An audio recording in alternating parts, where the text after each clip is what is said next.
Assalamualaikum warahmatullahi wabarakatuh. Hari ni kita nak buat Maggi kuah. Maggi kuah udang. Maggi kuah udang. Simple ya. Main dekat. Tengok. Dia ada apa? Telur. Dia ada udang. Ada kerang. Ada sotong, sayur. Kita ada Maggi, gula, aji, garam secukup rasa. Perencah Maggi. Perencah Maggi ni wajib. Bawa rasa klasik Maggi. Sini. Mula-mula kita panaskan nanti. Panaskan kuali. Masukkan minyak. Masukkan minyak. Kita masukkan cabai. Cabai satu dulu Nak pedas, pun satu biji setengah. Tumis cabai.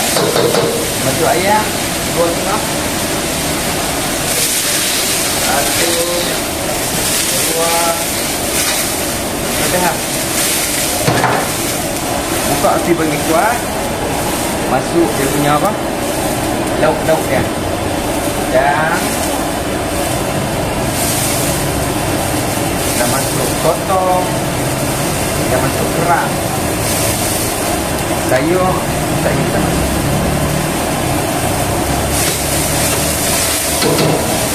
Dan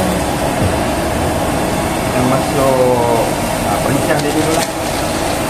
Zaza. Ya. Masuk perencah. Masuk awal dia tadi. Kemudian masuk telur dulu. Sebab telur lambat masak. Kemudian kita masuk Maggi. Kita ambil telur nak masak. Jangan lupa masuk sos sikit. Sos dia banyak tu.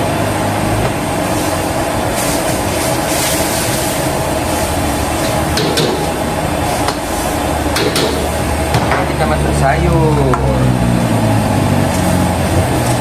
Kita masuk sayur. Dan kita tunggu masak. 5 saat lagi.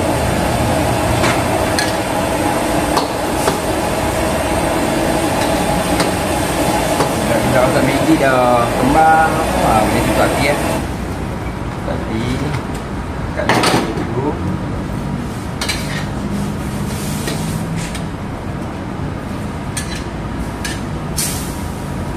Maggi.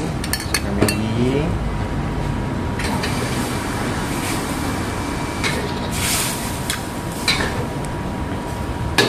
Ada telur. Buat telur. Telur.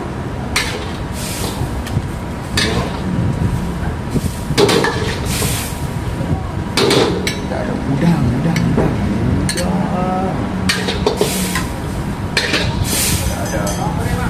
kerang. Zaza, kira dah. Kerang. Okey.